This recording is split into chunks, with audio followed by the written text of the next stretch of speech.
even though Mordekaiser usually still loses lane a lot, but then has an over 50% win rate in winning the game. Because Mordekaiser can do more stuff in a fight. He just like does more stuff later, even though Set's ability to just kind of take over early mid is just nuts. Set's he's a walking house with hands. He just walks up to you, and you can't hurt him, and he's really big, and the hands are there to punch you with, and it's just a very difficult situation for anything that has to get within range of him to do anything at all. So Mordekaiser and Set locked in top lanes for each side, and it's also going to be bottom lanes picked up for each side. Those mirror lanes that we've mentioned so many a time before. Aphelios and what looks like Leona for Cloud9. 100 Thieves. Wait, it's the complete furry anime roster. It's Zaya and Rakan and Set all locked in at the same time. Sure, that's the comp. What? Can you round it out, or is that all? I'm pretty sure that's the only 3 of them. I was trying to remember what their names are. They're Vestians or Vestaians or something like that. I was talking to my stream about this last night because they didn't realize Set was the same species as Zaya and Rakan. Wait, he's just okay.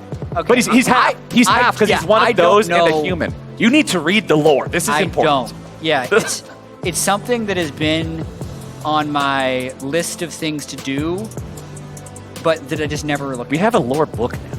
I know. Like, there's actually... So, I'm not memeing here. There actually is improved lore, and it gives you so much to talk about during downtime, but I just know, like, zero. I'm so bad with lore. I'm like, Set, he's the dude who does sit-ups. Like, that's about as much lore as I have. Hey, that's pretty good in-game lore. That makes a lot of sense. It fits his character very well. Let's see what we're going to see in these bans, though. We got Jarvan, and we got Gragas. Targeting the jungle pool when junglers have yet to be picked. Good moves there coming out from both teams. I like it. It's a good look. Rek'Sai taken off the table as well. And since Elise got banned out in that first phase, a lot of these popular junglers, they're not there, my friend. Maybe we're going to see the jungle Set.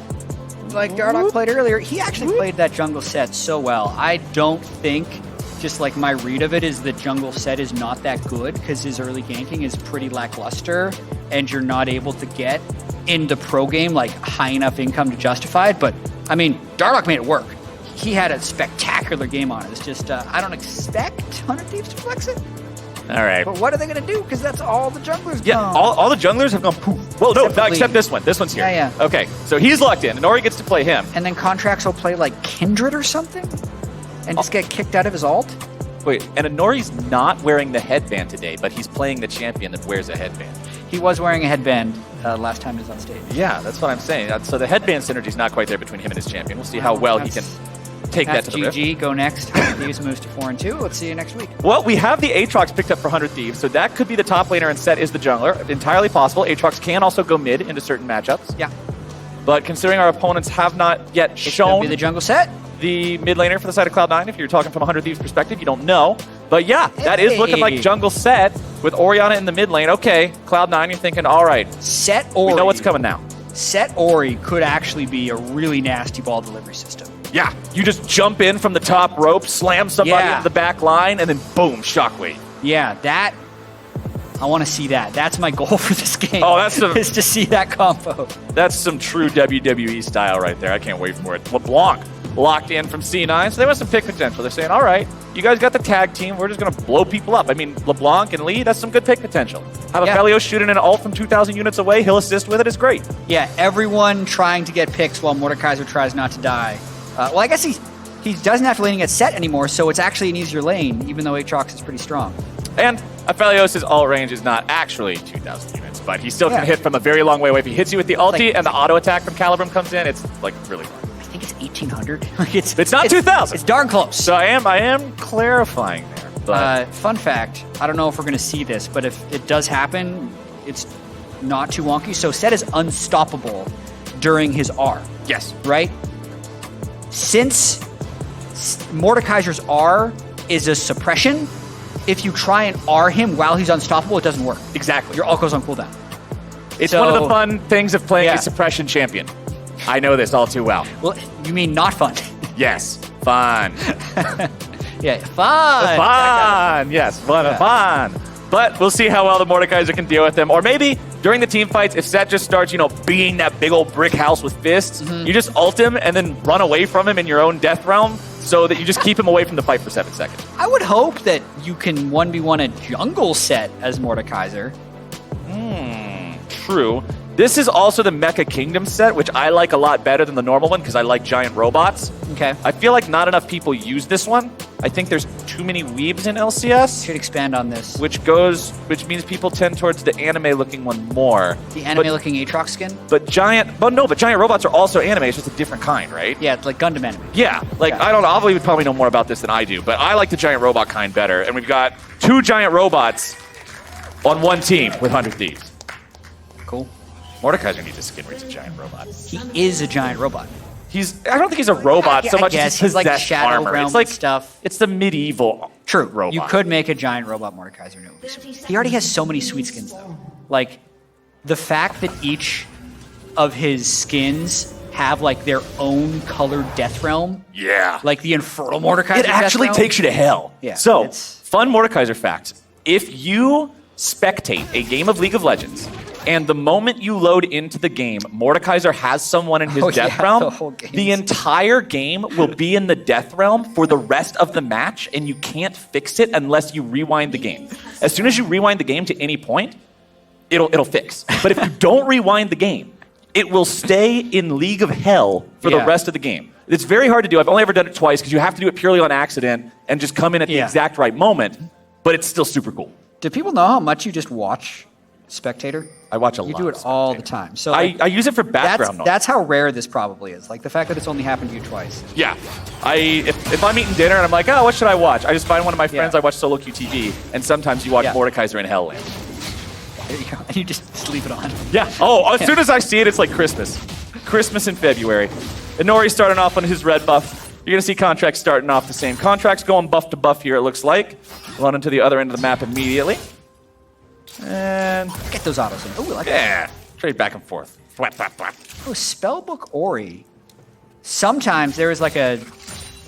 I'm kind of disappointed he didn't go Smite Spellbook Ori because there was that like brief moment of time where we thought maybe that would be good. Oh yeah, with the Runic Echoes. But especially with the earlier jungle camp respawns, I think I'm not good enough at mid lane to be able to like limit test this, but I think it could be good. Spellbook Ori with Smite with the short jungle timers, especially if you're doing it with a single target jungler like a Lee Sin or a Trundle who doesn't actually want to kill raptors, and then the mid laner just has raptors as their camp. See, I only play Skarner and I like taking my own raptors. So I'll test this with you, but I'll play Garen top. And you just leave me alone, and you and the jungler can farm the raptors as Contracts comes up here to make a play. Fudge is in some trouble, man.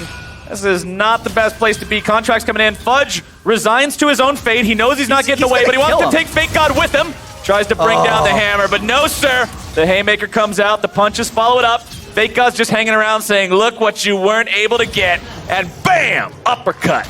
That's first blood.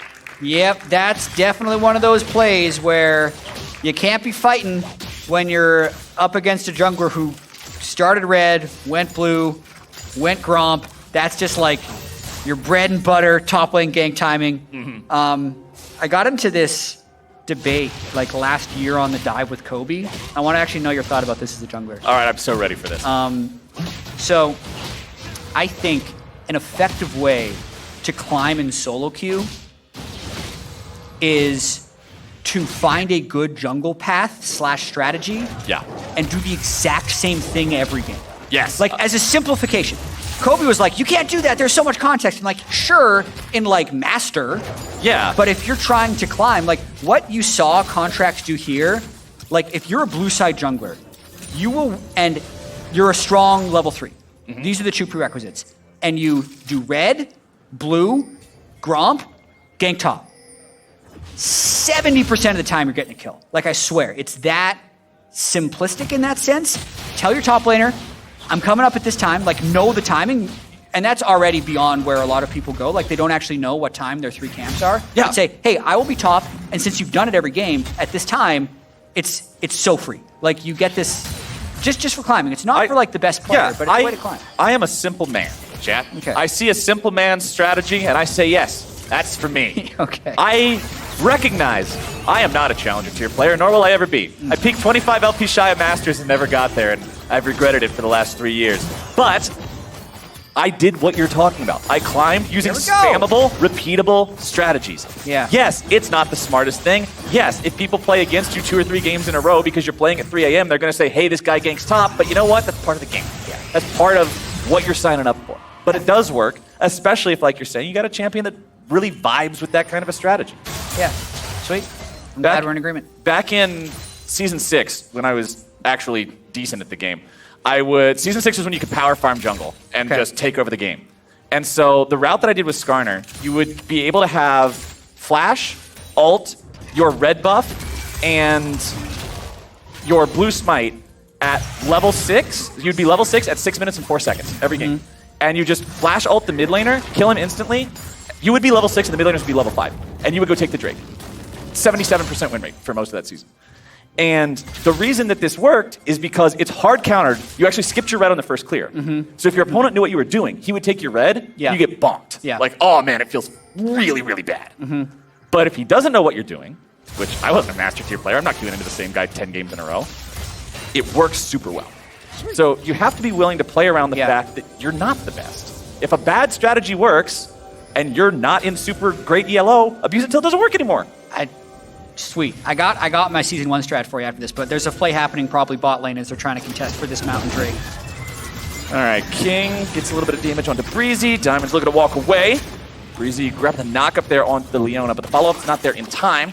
Remember, Contracts on the set doesn't have any gap closing potential without that ulti, so he's going to walk away. And Nori grabs the crab. That's all she wrote. Yeah, I mean, Contracts is farming up well. Another really interesting meta trend that I've been looking at is the way different regions kind of approach jungling. Where it's not uncommon to see LCK junglers with over 200 CS by the end of the game because they're still taking these fairly low risk plays, and I'm really curious to see in patch 10.3 what becomes of that because the experience is up more. Because if you're trying to help your lanes, there's a lot of ways where it is more efficient to just be starved of XP. But fight bot, because Contracts is here. Oh, Breezy waddling in. Almost taken down. One more auto attack would do it. He's out of there. And Prismal almost falls too. King looking for the play. Needs one more auto attack. Does not have the Calibrum sniper rifle to manage to get the range. Contracts tries to go in there, but that's Crescendum, that's Severum, that's the 1v1 capability. That is the short range damage that you cannot disrespect. Ori wants it, but they're running around it. And they're out. King, wait, King? King? Get back on your royal escort. All right, they're out of there. Right there is why I don't necessarily love set jungle. It's if you're Lee Sin or Lise, obviously they're all banned. Even Kindred, because you're ranged and you can do a little jumpy jump thing. Yes, the jumpy jump. Yeah, the Q. You get the kill in that situation, but Contracts was just so sadly running towards the Aphelios and Leona and ends up dying. It was close. Let's take another look. How it started, how it looks. I mean, it was definitely a little bit of a bait. Contract's on a control ward. He's saying, all right, you can go in. If we start a fight, it's fine. But they lost the fight so badly that C9 was actually able to run away from Contracts while getting kills under the turret. It's kind of ironic that if Contracts just stayed in the tri-brush instead of trying to run around, then he would have been able to get a kill. King sidestepping the true damage part of the W, but still getting hit by it very closely because he had Severum as well as Crescendum could sustain as well as getting high amounts of DPS. And you saw it there. He got down below 50 HP, so just a little bit more damage would have taken him out. Palafox gets caught by a shockwave there, able to get himself out of the way. Breezy locked down by the chains. Here comes your follow-up CC from Diamond. Palafox can't get any closer. He's going to be taken down. The Ignite fadeaway will get him. Saligo responsible for that one as Inori is the next victim, and 100 Thieves have found a fight. Saligo can pick up the kill at the end. Oh! Well, or he'll get picked up. Yeah, King with the nice sniper ultimate finishes him off. Inori kicked Saligo into range to kill Palafox. I think that's what happened. Unless it was a corrupting potion charge. We'll get to see that in the replay. Here comes Fake God. All right, Fake God's into the fight. Can he make anything happen? King's going to be caught up in the middle of a whole lot. Not going to be kept alive from Severum that time around. Fake God, he's still ready to go, looking to grab even more kills in this battle. Fudge buying some time, but he's stuck in the death realm. Can he grab the kill into Contracts before he gets away? Yes, he can. He brings down the mace, and he's bought enough time now to potentially turn this one around. And Nori going right back into the fight. He grabs the kill into Breezy. Prismal throws out the feathers. He's not going to pull them back here just yet. And Nori's going to be rooted up in that, but Prismal's taken down. That's a one-for-one trade. Saligo's made his way back into the fight because the fight's still happening. Yeah. We're not going to be able to replay that whole thing. No. I'm sorry. That's like a minute of time. So we're going to have to try and pick and choose the most important parts. The thing that stood out to me is Fudge took such little damage. I thought I missed the original Mortalt. Then he Mortalted to take even less damage. But watching this, as Drake's going down, we're going to watch to see how Soligo dies. How Soligo kills Palafox. Oh, okay. So he's got his ball. He picks it up. He's autoed. He has Corrupting Potion ticking. Okay, it was the Ignite. It was the Ignite from the spellbook as well as the Corrupting Potion that managed to finish him off. There was no extra Clockwork Wind up there. Inori, you're off the hook. It secured the kill. Ooh, nice. It's like a cut replay. So King actually had a ton of chakrams right here until he runs out of ammo to switch guns. He also got killed by the boss. But then, like, look at this. Like, Fudge, he's not in Death Realm yet. No. He's just not taking any damage. Then he's in Death Realm. Yeah. Yeah. He just 1v4'd the end of that fight. There you go. Yeah. It amounts the opportunity for C9 to make a comeback play. They're still down about 500 gold. Let's see if anybody wants to fight for this Herald. We're not seeing any 8-minute Heralds this time around, my friend. No. Academy teams don't have the priority on it. No. So I'm still trying to figure out like what you should do, because I know a lot of casters end up casting that way. Like they decide what's good and then they cast what is right and wrong based on that thing. But like C9 and Dig and TL and FlyQuest put very high priority on early Rift Heralds, but it's not necessarily right. Like G2 in their game against Fnatic today did a relatively early Rift Herald swap to acquire it, but it's because they just pushed in and they saw Reckless was freezing bottom lane. So they said, okay, we're not going to sacrifice pressure to go for this, because I still think there's a situation where you give up too much tempo to get the Rift Herald and it's not worth it, right? Like in getting the Rift Herald, all your waves get pushed, you lose 2 plates bottom lane, and then you can never get pressure back to do the perfect Rift Herald drop we talk about. Like, it actually wouldn't be worth it. So I'm just really curious to see how like that kind of stuff evolves. In this one, it's obviously a little bit more delayed. The lane swap has already happened. The disadvantage is usually to the team that starts it, but they have enough push top lane that they can take it. Like, this is still fine, because they'll get it and they'll be able to drop it for plates. Rift Herald should go over to 100 Thieves. Doesn't look like there's any sort of a contest for that here. Contracts picks it up. Breezy and Prismal walking back towards the top side, but Contracts and Soligo are going back to base. Look at ourselves a pretty close game here. I mean, these teams in the standings are pretty close to 3-2 versus 2-3. So Cloud9 could tie 100 Thieves in the standings here if they win this one. Bottom side, Fudge and Fake God, pretty close in terms of farm. You can see Fake God has the CDR garage sale, very common for Aatroxes to go for that nice and early. Fudge, he's got the Haunting Guys, doesn't want to go for the full Leandries before stopping off for the Arm Guard, though, to get the extra armor in the fight. Makes sense. In my head, I was trying to think. Jeez, I was trying to think. Wait, like, what was your level 1 jungle strategy that you told me you were going to tell me, but you never told me? Oh yeah, or the season 1 jungle strategy. Yeah, so season 1 was a very weird time for the jungle. For those of you who don't know, a lot of people didn't even jungle. Okay. Yeah. Ooh, there might be a fight and then a Rift Herald drop. So, okay, here's what it was. There were no jungle items either, or at least I didn't do the jungle item because I was Udyr. People did Madrid's Blood Razor. I didn't need it. Right, because you're fast enough. You could clear fast enough with Phoenix.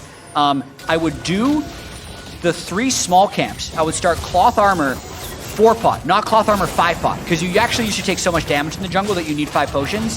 Cloth Armor 4-pot. I'll get to the rest after this fight. All right, Cloud Drake's taken down. The boss secures it. Diamond goes in, but he's forced into the stasis immediately. Breezy jumping in and out, all about. Still looking to make some kind of a move. Contract's going to be keeping himself alive with the Haymaker. Therapy Rift comes out, but 100 Thieves still managing to keep themselves alive. Fudge takes down the set, but now he could be in a bad spot himself. The shield keeping him alive, forced to retreat here once again. Palafox jumps away, and Cloud9 decides to fall back. It is a 1-for-1 trade, but as the Drake picked up by 100 Thieves. Yeah, keeping it even as they're trying to push him back, but it's really hard for them to get a good... Oh, we're not done yet. Here we go. Palafox! He's taken down. Killing spree for Soligo. Soligo might end up carrying this game just yet. 4-1-1 on that Orianna. Orianna scales real well, and we still have the chance for that set Orianna combo, which I was going to try and like diagram the perfect one, and I was like, nah, I'm going to draw something that is not allowed, and it's going to be a mistake. Yeah, you got to watch out with the just like, okay, this big set's going to move the team, and the Orion is this gonna circle kill him. here. Yeah, in my head, it wasn't gonna work. After this replay, I'll get to diagramming my old jungle path. Shockwave actually whipped in this fight, but Diamond ended up being so low at the start, and they like the set Aatrox Ori is just such a beefy team. Contracts might have to build the QSS or just get more farm, otherwise Fudge is going to keep straight up just murdering him in these team fights. Okay, so. All right, the Season 1 jungle path. Season 1 jungle Remember, path. Gromp wasn't real. Gromp did not Gromp exist. didn't exist. So Krugs weren't a thing either. There was just like variations of wolves and golems. Yeah. So you would do 3 camp. You do here, here, here. Well, these were wraiths. It was a golem, okay. a wraith, and I've already messed a dog. I was wrong. I started here, here, here, recall. Okay. Buy boots. Okay. So now you're at a cloth armor. Now However I'm many level potions 3. are left. Now I'm and a level boot. 3. Then I go blue. I need to draw it again. Blue, here, here, here, here. The reason this worked on Udyr is This because is at very this similar to point, my Season 6 clear. this point, I was level 5, bot lane was level 3, I'd kill them both. Yeah, that's really similar to what I would do in Yep. Season 6. I just had an extra Gromp in there.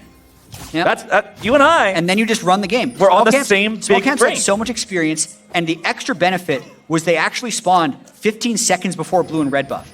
And it took years for people to optimize this before they had to change it. So I would just spam in chat to get people to help because no one actually helped you with those camps. They'd literally just sit at blue until it spawned and then they'd help you with that. So I'd be like, no, just clear the camp with me. It'll speed me up. Here we go, fight. All right, we're into a fight. It's Fake God starting things off. Cloud9 is separated. Shelly's occupying some people there in the mid lane. Anori's over the wall. He's dead. Breezy's grabbing the kill. Not exactly the guy you wanted on, but hey, it's better than nothing. And that means they've now got the man advantage, pushing up the mid lane here. 100 Thieves looking to take down the first turret of the game. Almost 17 minutes in. No turrets are dead yet. Shelly got summoned when she was about to fade away. No plates were even left. Cloud9, can you defend this? Moonlight Vigil did about 3 damage, so probably not. And that turret is gone. Yeah, gotta be more grouped up if you want that big old explosion for Moonlight Vigil, but still pretty solid play by 100 Thieves Academy. Let's see, 2,000 gold lead. 1 Drake, Ocean Rift on the way, but just such a good front-to-back team comp. If they continue scaling and Contracts finds a way not to die to Fudge's Mordekaiser in those 1v1s, then they'd have it in the bag. The danger, though, is that Aphelios gets items and a Hurricane, and then he can just kill Aatrox and Set both at once. Speaking of items, we got the Gargoyle Stoneplate up on the Leona. Yep. And speaking of the Leona, one thing I love watching about these games, and just League of Legends in general, I love the differences between the skins of the same character. If you look at the Eclipse version of Leona, she's like this, her quotes are super like doomsday, like I am the chosen of the Eclipse and the world is turning and all this like super dramatic. This could be a $100 million movie, not Cats, but like a real $100 million movie budget. That's super cool.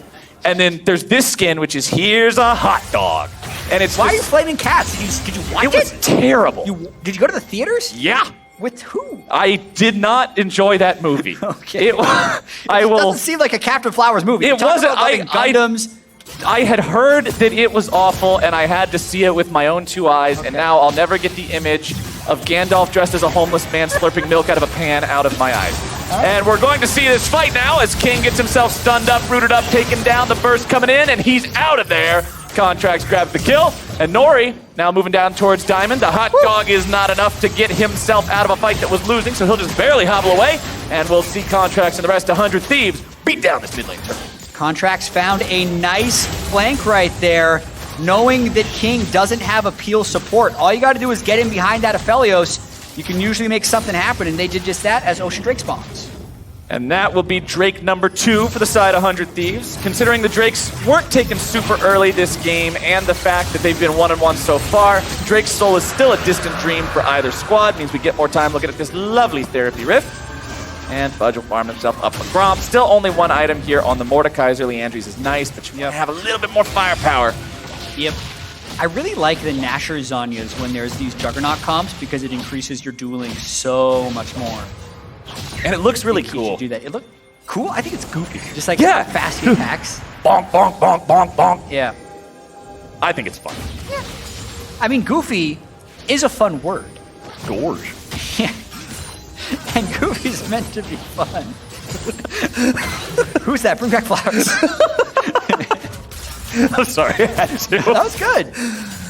Okay, let's check back into the state of the game as now Diamond gets himself a catch onto an opponent there. Breezy is blown up, and Nori grabbing the kill credit. And with that pick, let's see what C9 Academy can do, because they're still 3,000 gold down. Yeah. But they've got an extra man on the map here for the next 20 seconds. Yeah, I think the King has gone Hurricane second, actually, because of the front line that he has to deal with. And then he's going to maybe go Infinity Edge with his next item, but I think it's the right choice.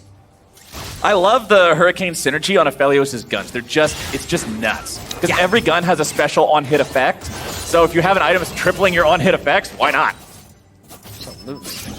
Okay, let's see here. The turret's just going to shoot some things. No big deal. Yep. Shoot it from a million meters away. Yeah. Gotta slow it. Slow those minions down. Don't let them stand there and auto-attack quickly.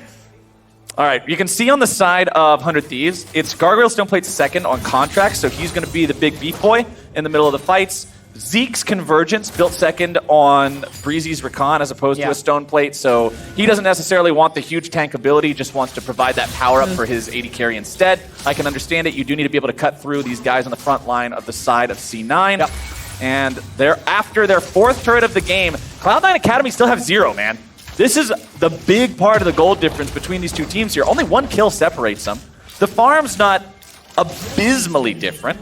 Yeah. It's really just all about these 4 turrets. Yeah, 100 Thieves Academy has been playing the map very well. They've been getting flanks on C9, which has kept C9 from being able to get quality groups up because they'll just get flanked by the strong initiation potential of 100 Thieves Academy. So really, it's like this survival game where you're hoping King can somehow get to Infinity Edge and a defensive item, because if he doesn't, it's like the fight can just be Flash Recon engage into a Shockwave and it's over. So that's why 100 Thieves has been able to posture so well. Right now with Orianna top, C9's at least getting a chance to push mid. Well, they won't get much more than a chance at it because 100 Thieves have managed to hold the line, clear things out. And that turret's not even going to dip below half HP. King goes back to farm the jungle. They're making sure they're giving him as many resources as possible. Does have the highest farm on the map. And one thing that I find interesting is when you compare the CS values in the Academy games to that of the LCS games, you can see a noticeable difference, right? Like, you look at the timer in the game, 2 minutes, or 22 minutes 30, and the highest farm in the game is 215 on King. So not quite the same level of economy that you would see in the big-time LCS stage, but that's what Academy's for, right? They're building it up. They're learning the skill sets to translate into that higher level of play, as 100 Thieves will set down some vision in the enemy jungle, see if maybe they have the opportunity to make a pick. Instead, it's Diamond going in. Gargoyle Stoneplate. He's so tanky. No one can kill him. But Contracts, he's now going to be tanking up here on the front line. Palafox grabs a root onto him. He's pulled back, and nobody dies because Stoneplates. Yeah, Contracts had one too. Yeah. Yes. Stoneplate versus Stoneplate combat. Easy. Let's see what's down there. No Leona ult, no Aphelios ult, no Lee Sin ult, but they still got enough damage. They can get that mid priority back and get that mid turret. Mid turret down. That's the first one. Cloud9 Academy has got themselves all game. That means they're on the board with the objectives outside of that first Mountain Drake. Feels good one for Cloud9. Let's see what else they're going to do. The red buff is up. King wants to get his hands on that for sure. He has the Severum Crescendum duo on his guns, which is the ultimate dueling one. Yes. And notice the extra shield that he has too from Severum because he was able to get the healing from the Scythe pistol. So a little bit of extra survivability from that Wombo combo, but let's be honest, in the face of Orianna Shockwave plus set from the top rope, you're still gonna die. He would just die. We were doing a little bit of talking earlier about like, hey, I wonder like what the best Aphelios guns are, and it is the heal gun with the white gun for close quarters combat, right? I love your beautiful use of the terminology. Ah, yes, when he works the healing gun together with the white gun. So we were the first ones to cast, or I think Dracos and I were the first ones to cast Pro Aphelios. This was at All-Star. This was literally before he was out in solo queue. Because earlier patch. That was when Dracos and I did the Earth game. Yeah, we came up with the color coding because we were thinking like, okay, no one's played this champion yet. They're not going to know what Severum, Crescendum... What do you mean you came up with the color? You didn't invent the color. The red one's the red one. So they've always been color coded, but instead of us trying to say like, oh yeah, Gravitum, we just be like, oh yeah, Slow Gun. Okay, well, like, in that context, it makes sense. Yeah. I totally agree with that. All right, here we go. It's Stoneplate time. Once again, Haymakers into the fight. Breezy's going to be following that one up. Chain CC coming down left, right, and center. Damage going on to the Cloud9 lines, and Diamond is low. King is gone. Yeah, poor dude. Both summoner spells down. And they just keep running him down. He didn't even get to ulti. It's still available. Contract. Hello. Just going to slam them together. Fudge has gone into the Death Realm. And it looks like 100 Thieves aren't even worried about it. Saligo on a rampage. Fudge trying to walk himself out of this one. Thieves making sure they don't dive too far into this fight. Cloud9 not finding that cohesion that we were talking about at the beginning of the day here. Still seeming just a little bit scatterbrained as they try to withstand the 100 Thieves attack, who are now 4,000 gold ahead of their opponents. Yeah, I think patience is the name of the game for all of these Academy orgs, basically. Like, we know C9 has a history of developing tremendous talent from within their org. This team hasn't quite found it yet, but watching this team right here, like, they see King in mid lane, and they know they have 5 people that can chase, and Contracts just goes. The fact that they got King's Flash so early, I think actually emboldened their want to continue, because they knew they'd be able to close the gap and finish him off. Feels good to just be able to blow him up like that. And that is the thing about Aphelios. Like, people talk a lot about the champion and what they'd like to see changed with him. But one thing that it is important to remember is he does not have a dash, and he does not have any kind of an invisibility or a disengage. So if you catch him, he's pretty dead. Yeah. It's why you see him paired so often with Tahm Kench and Braum. You kind of need a Warden to keep him safe. If you're going to pick it with something like Leona, you have to be the ones engaging. Otherwise, he's just dead. And that's kind of what we're seeing in this game. Contracts just grabs Palafox, slaps him into the air because those chickens had not spawned yet, so there wasn't anything to slam him into for the extra stun. But 100 Thieves still looking to find even more here. Big God pushing up the mid lane, finds a little bit of damage onto Fudge, but honestly nothing to write home about. 100 Thieves, let's see what they can do with this. Let's see how hard they can push this lead. They've occupied enemy territory. They've laid down the vision. C9 feels choked out of their own half of the map. Palafox will jump forward. He finds the chain, but that's it. Has to immediately jump back or else he's going to die. And Saligo and Prismal are applying pressure onto the tier 2. Yeah, getting something done in the time before the potential Ocean Drake is spawned. And I'm going to make an assumption here. That I think people that are watching this Academy broadcast are pretty hardcore League fans, so they might appreciate. We appreciate you all. Next. Yeah, we appreciate them all. Thank you, crowd. Also, a lot of times, hardcore League fans also watch LCK. So I'm going to make a few generalizations about the way that LCK approaches Dragon Soul and Drakes. Like, it almost feels to me when a team is one Soul Drake away, they do nothing until they can secure that Soul. That's not what's happening here. They're actually going in to try and make plays. 100 Thieves looking to make the moves. I swear something like King's gun is broken or something. He fires like every time you see an Inferno multi from the other Aphelioses, it's like, oh my god, everything around me is burning. What's happening? All our defenses were for nothing. Yeah. And for Kings, it's like somebody lit a match and dropped it on the floor accidentally. You have to stomp it out real quick. It's just not doing anything. Yeah, you're right. I don't know. Like, it's weird. You're just not hitting any grouped up people. But basically, kind of the point I'm making, and you should check this, like... Wait, oh, look at that thing. Okay. It's flying crooked. It's not even the right way. Look, it's like 45 degrees wrong. And it did 3 damage. Okay. Yeah, so like now, because 100 Thieves was doing stuff, they run the risk of not having the right setup for Dragon Soul. So what happens in LCK, and I don't know if this is right or wrong, but they actually just stay far away from enemy turrets, push minions, and then they go hide until the next minion wave, and they actually just ping pong for 4 minutes, and then they do the Drake. I was watching one highlight where, like, the highlight literally cut from the 3rd Drake to the 4th Drake. It was like, 3rd Drake fight, and that they get that one, and then the next highlight was 4th Drake's up. All right. It's like they're all in the same spot 5 minutes later. Bathroom break, C in 5. Yeah, either way, 100 Thieves is doing what you're trying to do when you're getting control. You push up mid first, then you move into River, especially when you're the stronger team, and that usually helps you control vision. Fake God's top, though, so they can't move in, and they're losing their control wards. Well, Diamond's also half HP. Fake God does have teleport ready to go. The pings are coming out. Cloud9 is like, yo, it's now or never. But 100 Yeah. Thieves is saying, no, it's not. You guys better back away. That is our water lizard. Let's see if Palafox can scare these guys out. Prismal's half HP. He's got contracts, so they get. And it looks like that Drake is secured. 100 Thieves, for all the advantages they had built for themselves, are not able to secure the soul nice and early. They will find a kill most likely here onto Fudge. They'll take him down. And Nori's going to find himself in the middle of multiple Thieves now, and that's not where you want to be. He's taken out as well. Unstoppable Saligo signals a 2-0 for the side of 100 Thieves. Yes, it is at the cost of the ocean, but I would think Baron is now the call. Yeah, they'll still be able to make moves to win the game, but I can kind of see why. Yes, there's no way it's an optimal strategy to just do nothing between Drakes when you're close to Dragon Soul, but I can see why it happens. Because 100 Thieves fumbled the Drake there. Like, Fake God wasn't in the right spot. They didn't have early vision controlled, and since they've had the lead for the past 6 minutes, they could have had it all set up beforehand. Either way, now we're going to Baron with no jungler on the other team. What are Diamond and King doing? They're going in here, but they're going to be in a lot of trouble. Breezy and Saligo taken very low. Moonlight Vigil's not going to find a whole lot of anything. Baron taken down, and it is secure. Oh, that was spooky. Good lord, man. That was way closer than that should have been. Yeah, you don't have the same type of like execute damage on set when 2 item Blanc jumps in. Whew, that was close. Yeah, I was watching that thinking, man, LeBlanc's 25% HP. You have no jungler. Why are you even going near the pit? But it came a lot closer than I thought it should. Yeah, first. King's got his items now, so Contract's Contracts is just sort of chilling here. There's your combo from the top rope. Oh, he doesn't even get a kill, so I kind of wasted that call. That feels bad.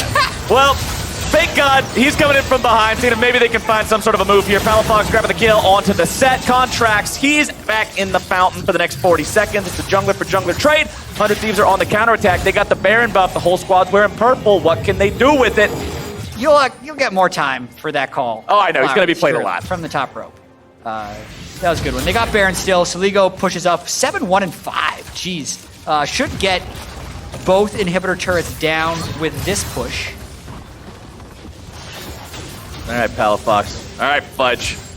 This is where you make your stand. There are invaders at the gate. You must hold your castle walls. But 100 Thieves are just saying, nope, we've got a battering ram. And we're not going to put up with this any longer. Here comes your shockwave.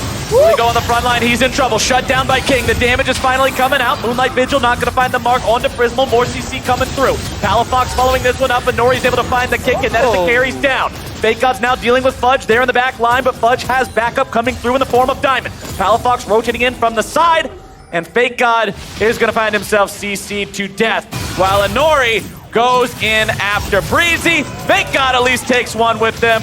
What in the world is going on? Are these guys going to lose 1v3? Is he going to walk away? Okay, so they still have a Nori on the flag. Oh, good God, man! The man ain't fake. He's a real god. He's just slamming people into the ground. 1v4, does not care. Get out of his game. Oh, man. Raid boss right there.